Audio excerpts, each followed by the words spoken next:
Olá, olá, olá! Fique à vontade por aqui, como se você tivesse acabado de chegar na cozinha da minha casa enquanto eu preparo alguma coisa, e aí a gente vai conversando. Conversando sobre como a vida veio pra mim nesses últimos tempos. Boa parte desse podcast começa na cozinha, é um lugar que eu me conecto muito com as minhas ideias. Eu tenho bastante tempo para pensar enquanto preparo alguma coisa. E quero saber também como que a vida foi chegando para você, vai que ela tenha vindo parecido conosco. Por aqui eu compartilho sobre as minhas reflexões de uma vida comum e espero que você se veja nessa vida também, simplesmente a vida do jeito que ela vem. Então bora para mais um? Quantas formas são possíveis para se viver um Natal, especialmente sendo uma pessoa LGBT? Eu tenho acompanhado muitos relatos durante essa semana de muitas pessoas que eu atendo, né, através do meu trabalho, e isso foi me inquietando, assim. Esse é mais um episódio que estava dentro da minha cabeça e que precisava sair dela. E agora eu quero compartilhar isso com vocês também, por saber de que o Natal, ela é uma grande invenção. Não vou falar de que é uma ilusão, porque eu sei que a gente vive de uma maneira muito real, mas é uma grande invenção. E até aí você pode até achar, poxa, nenhuma novidade até aqui, né? Realmente eu sei de que a gente vai inventando coisas. Existem muitas formas de a gente poder viver a vida e a gente inventa coisas dentro da vida para poder fazer sentido com diversos atravessamentos culturais, locais, temporais, inclusive, e até mesmo por conta do capitalismo. Só que existe algo muito duro dentro de uma vivência LGBT, especialmente das pessoas que estão ainda dentro dos seus armários, esse momento dessa reunião familiar. Mas eu percebo de que isso extrapola para além dessa minha vivência também enquanto uma pessoa LGBT, também enquanto psicólogo, para outras vivências de outras pessoas que agora estão sendo convidadas ao fardo de que ter tolerar parentes que moram distantes ou que são emocionalmente distantes ou pouco presentes ou, por vezes, inconvenientes, divergências políticas, juntos em um lugar para celebrar o Natal com um espírito de fraternidade, de união. Olha quanto que isso é confuso e é exatamente um cenário muito adoecedor por conta de todo o jogo que precisa ser feito, sabe? Aquele jogo de puxar um assunto, falar com o tio, falar com a tia, falar que tá tudo bem, responder outras perguntas que são muitas vezes invasivas, incoerentes, de pessoas que não fazem parte daquela rotina, daquele dia a dia. Então isso é extremamente cansativo e sufocante. Assim como também tem as famigeradas confras de final de ano das empresas e amigo secreto. E olha o quanto que, em nome do que todo esse sofrimento ele é sustentado. Eu fiquei muito com essas perguntas a partir de tudo que eu fui ouvindo. E acho que é importante a gente poder conversar juntos nesse momento. Então, seja muito bem-vindo, bem-vinda a este terceiro episódio do Jeito que a Vida Vem. E foi desse jeito que ela veio essa semana, inclusive veio até mais cedo. Costumeiramente eu acabo lançando episódios mais ao final da semana, mas dessa vez está sendo no começo da semana. Então é desse jeito, né? É do jeito que a vida vem mesmo. E aí, acho que a gente precisa primeiro pensar sobre como que tem esse sentimento de família, né? Como que existem inúmeras formas de se ter família, não só das formações familiares, mas também do próprio sentimento de pertencimento de família. Ele não é o mesmo. E acompanhando diversas pessoas que trazem sentimentos de que quase sempre começa com um ritmo de ela não se sente bem, nem sequer verbalizando a chance de não gostar de um determinado parente, especialmente pais e mães. Assim como também já recebi mães e pais que têm suas divergências em relação a filhos e filhas, que não conseguem colocar para fora, assim, não conseguem elaborar muito bem, tem até uma certa trava na fala de dizer de que não gosta daquela pessoa, ou que não gosta de alguns dos vários comportamentos daquela pessoa, ou que tem muita dificuldade de convivência, e elas enfrentam um julgamento moral e por vezes até religioso, social, de: "Ah, mas é sua mãe. Ah, mas é sua avó. Ah, mas é sua tia. Ah, mas é sua família". E aí eu tô vindo aqui para a gente poder ampliar esse assunto, ampliar essa conversa e um convite a essa reflexão também de quanta violência, de quanta tortura às vezes, de quanto desconforto essas frases são ditas, né, o quanto que elas sustentam desse: "Ah, mas é tal coisa". Aí vamos pensar em que começo? Por exemplo, quem foi que disse a gente, logo quando a gente nasceu, de que mãe é mãe, pai é o pai? Para essa frase fazer sentido alguns anos depois, né? Ah, mas é sua mãe, ah, mas é o seu pai. Que momento? Como que a gente foi construindo esse significado? Eu tenho algumas dessas suspeitas. Que uma delas é de que pais e mães, tios, parentes, eles se chamam assim para ensinarem a ser chamados, né? Então, geralmente, o pai diz: "Ah, vem aqui para o colo do papai. Ah, quem é a princesa, o príncipe lindo do pai. Ah, tal coisa da mãe. Ah, essa coisinha linda da mamãe". E a gente vai aprendendo a chamar pai e mãe, se referindo àquela pessoa como pai e mãe. Até aí tudo bem. Porque durante aquele período é como se o nome do indivíduo, do sujeito, para aquele ser que está em desenvolvimento, é associado a ser chamado de pai e mãe. E aí a gente começa a atribuir significado para isso, né? A gente vai aprendendo com o mundo e vamos atribuindo significados a muitos outros nomes que existem. Só que esses nomes em específico parece que eles já vêm com adjetivos. Deixam de serem só substantivos e passam a significar também um adjetivo. Só que esse adjetivo, ele cabe para pouquíssimas pessoas. Porque quem é que é capaz de dizer que existe um único jeito de ser mãe, jeito de ser pai? Porque a gente até mira, né, quase sempre uma miragem esse papel de mãe, esse papel de pai, esse determinado amor de mãe, amor de pai, porque são pouquíssimas pessoas que conseguem contar realmente com toda essa idealização, essa miragem a respeito do papel de mãe e do papel de pai. Porque o que eu mais vejo é o retrato do sofrimento, seja por uma presença, seja também pela ausência. O pai presente ou a mãe presente não necessariamente quer dizer um desenvolvimento saudável, e a ausência também não quer dizer sofrimento propriamente dito, né? Existem muitas particularidades no meio de todos esses casos. Só que aí a gente acaba esquecendo que por trás de todo pai, de toda mãe, tio, tia, avós e avós, existe um ser humano e a gente está autorizado a não gostar de determinados seres humanos, a não gostar da postura de determinados seres humanos, e inclusive a não querer conviver com determinados seres humanos. E isso é bastante sincero da minha parte em falar, é isso que eu carrego como um dos meus valores na clínica, no meu trabalho. E eu já repeti essa frase algumas vezes de você não precisa amar essa pessoa só porque você chama ela de mãe, ou você não precisa amar essa pessoa só porque você chama de pai ou de avó. Porque além de tudo, ou acima de qualquer outra coisa, o pai é um ser humano, uma avó é um outro ser humano, e existe uma relação para sustentar esse nome, existe uma relação de pessoas. Então, sei lá, vai que o seu pai seja Robson. Vou citar um exemplo, né? Não estou falando de uma pessoa em específico. E existe também a importância de reconhecer como é que é a relação com Robson. Aí quase sempre eu proponho esse exercício assim. Imagine que Robson não é o seu pai. Robson é uma pessoa que você convive com essa pessoa. Existem coisas nessa pessoa que se chama Robson que você gostaria de continuar convivendo, que você gostaria de ter por perto, que você lembra de características que fazem você querer ter essa pessoa junto com você, ou não. Ou se Robson fosse só uma pessoa, não fosse seu pai, por exemplo, você não queria ter por perto, você evitaria contato, você não iria para a ceia de Natal conviver diretamente com ele. E aí isso abre a possibilidade de a gente poder enxergar pessoas acima do adjetivo ou do próprio substantivo, né, de pai e mãe.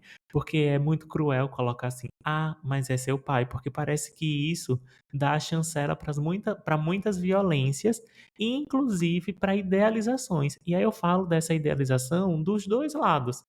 Existem muitas mães que projetam seus conflitos emocionais para suas filhas, por exemplo. E existem muitas filhas ou muitos filhos que sentem esse abandono materno ou abandono paterno e acabam cobrando a função mãe, a falta dessa função mãe, esquecendo de que também tem outro ser humano. E aí eu proponho esse mesmo exercício, independentemente do gênero, que é essa pessoa que você foi se acostumando a chamar de mãe, mesmo que seja uma fala esvaziada, repetitiva, que você nem sabe direito por que que chama essa pessoa ainda desse jeito, que não faz lá muito sentido, que o jeito de vocês não combinam tanto, e que você ainda insiste em querer que ela seja ainda a mãe, esquecendo que é um ser humano com seus erros e com seus acertos, com suas segundas chances e necessidades de reparação, necessidade de segundas, terceiras, milésimas chances, que você pode querer dar ou não, e também libertar essa pessoa de não necessariamente querer estar próximo de você, querer continuar te amando. E aí quando a gente chega a esse assunto, e aí percebo de que esse não é um assunto tão fácil de se chegar, né, não é um assunto de que surge, assim, num primeiro momento, né, geralmente existe uma certa necessidade de preparar o terreno, o acolhimento, para que a gente consiga de fato se sentir livre, para não ter essas obrigações. E eu gosto também de uma vida desobrigada. Só que ainda assim existe um conflito, que também é um conflito político e econômico social, porque são pessoas que, em alguma medida, escolheram procriar, escolheram gerar filhos, existe uma responsabilidade legal nisso, só que ainda assim a sociedade como um todo carrega uma dívida para mãe, uma dívida com as mães, porque as mães, elas geram filhos e esses filhos serão novos contribuintes, novos trabalhadores, novas pessoas que arrecadarão impostos. E essa mãe não será paga pelos seus anos de juventude, pela juventude que foi investida, né, nos filhos, pelos custos que um filho gera nessa família para essa mãe, enquanto depois que esse filho venha a promover retorno de financeiro para a sociedade, seja para o próprio governo, ninguém paga essa dívida com a mãe. Então, assim, existe também esse outro lado de que não necessariamente é função dos filhos repararem isso. Seria uma função do Estado também reparar. O que que vocês acham? Acho que esse é um ponto que eu quero saber sua opinião aqui nos comentários. Porque eu também vejo de que existe muito essa cobrança, especialmente quando está em um desenvolvimento profissional, de carreira, de querer proporcionar e se sentir obrigado a ter que pagar um pouco dessa dívida, assim. E eu sei de que isso vem também de uma herança, um tanto recente até, que é sobre a previdência privada, porque os filhos eram sim vistos como uma previdência privada, por mais que não existisse exatamente essa noção, era meio que tenha filhos, cuide dos seus filhos agora, para que quando você envelhecer, seus filhos possam cuidar de você, possam te sustentar, possam te deixar algum dinheiro, que é mais ou menos a função de que hoje a gente encontra numa segurança social, né, no INSS. Você vai retirar uma parte dos seus proventos de agora, para que ele seja devolvido para você no futuro em forma de aposentadoria. Percebe que tem essa semelhança? E até então, no passado, claro, por conta também de a gente não ter métodos contraceptivos eficientes, a gente tinha famílias numerosas, porque famílias numerosas seriam capazes de trabalhar e aí poder cuidar dos seus filhos, dos seus pais na velhice. E a gente sabe de que isso não é sempre que se concretiza, né? Existem pessoas que tiveram famílias numerosas e mesmo assim apenas um ou outro, quando existia, acabavam sendo cuidados, né, por essa família. Então existe também essa noção econômica, inclusive, de ter que devolver para os seus pais, para os seus avós, os esforços e o investimento financeiro que foi feito. E essa também é um ponto bem delicado, por quê? Não está escrito em lugar nenhum, mas meio que moralmente existe um pouco dessa cobrança, dessa pressão, especialmente em pessoas que são mais bem-sucedidas financeiramente, né. E quando não se quer fazer isso, mesmo que tenha o dinheiro, por exemplo, mas não se quer investir esse dinheiro ou acabar transferindo esse dinheiro para essas pessoas, sejam pai, mãe, avó, tio, tia, existe também um certo sofrimento, que é meio que eu sinto que devo, meio que sinto que é a minha obrigação, mas não é o que eu gostaria de fazer por essa pessoa. Então existem muitos conflitos junto com isso tudo também. E agora, especialmente do Natal, é porque existe um monte de acordo não dito e que vai sendo um grande constrangimento, assim. São algumas imagens que vão se montando na minha cabeça, né? Vamos pensar assim. Aquela pessoa de que você não quer ver o resto do ano. Você não faz questão, você não visita, você não liga, não manda um zap, não compartilha um meme no Instagram, um vídeo no TikTok, uma receita, nada. Só que aí, na noite de Natal, na véspera, né, do feriado de Natal, você vai ou recebe essa pessoa em casa, meio que sem querer, mas ainda assim tem que ser educado, sorriso no rosto, roupa bonita, um perfume, desejar coisas boas. Aí eu vi algum comentário sobre ganho de peso ou perda de peso. E eu lembro também, porque isso também é uma marca, né, de vivências LGBT, no sentido de ser questionado sobre e cadê a namorada, né? Quase sempre tem essa expectativa heterossexual, né? E até se estiver em um relacionamento e não for um relacionamento público, né, por conta exatamente dessas mesmas questões, e ser uma pessoa LGBT, ainda vem esse sentimento de falta, de será que em alguma vez será possível compartilhar esse momento com a minha família, com o meu companheiro, ou se for uma mulher, né, com a minha companheira, porque isso também acaba se tornando uma certa dúvida de que as pessoas LGBT carregam em si mesmas, né? De será que quando descobrirem, nesse caso, para as pessoas que ainda estão no armário, quando descobrirem, será que vão continuar me amando desse mesmo jeito? Será que ainda vão querer estar na minha presença? Ou eu já devo começar a me acostumar e meio que me despedir prematuramente disso, dessa convivência agora, para começar já a lidar com esse sofrimento do afastamento, da segregação, porque a gente sabe de que isso ainda é muito comum no nosso país, né, num país tão violento para nós enquanto pessoas LGBT. E ainda assim, nesses momentos também existirão muitas pessoas que não compartilharão desse momento com sua família e que isso não necessariamente é negativo, porque eu gosto de lembrar de que nem toda família ela é igual e ela acolhe igual. Então acho que é importante que vocês também saiba disso, reflita sobre isso, que nem sempre estar presente, compartilhar esse momento com a família significa ser positivo. Às vezes existe uma certa obrigação moral, social, que na prática é muito mais reproduzida por tensão e desconforto. Sei, pensei o clima agora, né? Tô achando que sim também. Mas essa é uma camada da realidade, da forma como eu também enxergo alguns desses momentos. E essa era a reflexão que eu queria trazer, assim, de poder ir se desobrigando de ter sentimentos positivos pelas pessoas que têm nome. Porque existem pessoas que têm outros nomes além do nome que tá lá no registro, né? Nesse caso, de pai, de mãe, de familiares especificamente, porque parece que esse nome ele vem com obrigações já.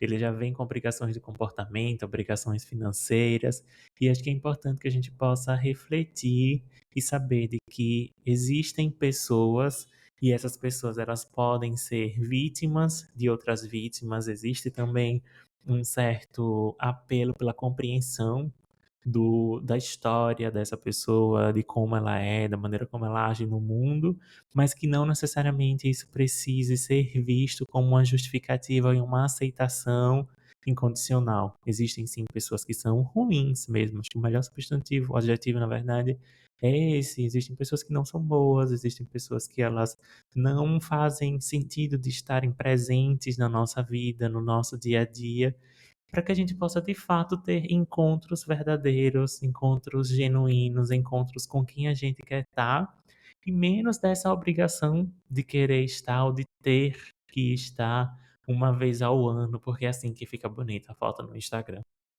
O quanto de constrangimento que esconde uma foto, né? O quanto de sorriso amarelo que esconde uma foto, de costas tensas. Ai, muita coisa.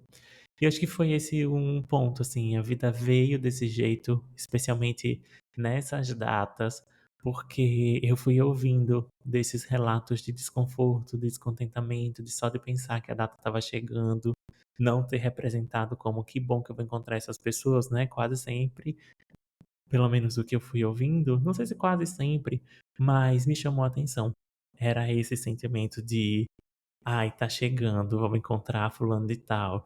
Fulano de tal não gosta, a gente não pode falar sobre política, né? Porque política nos últimos tempos tem dividido muito as famílias, mas meio que isso é ignorado em nome de sei lá o quê. Se você souber o que é, já me coloca aqui que eu vou querer ler também sobre isso. E foi isso que chegou pra mim agora. Não tenho mais muito o que falar. É isso. O episódio é esse. Quero saber como é que ele chega por aqui. E ao mesmo tempo, agora eu quero comemorar, porque o episódio, os dois últimos episódios, né? Esse é o terceiro, e os dois últimos episódios passaram de 60 plays no Spotify. E eu estou muito feliz, muito grato, muito empolgado. Assim, cada play é uma comemoração, é celebrado.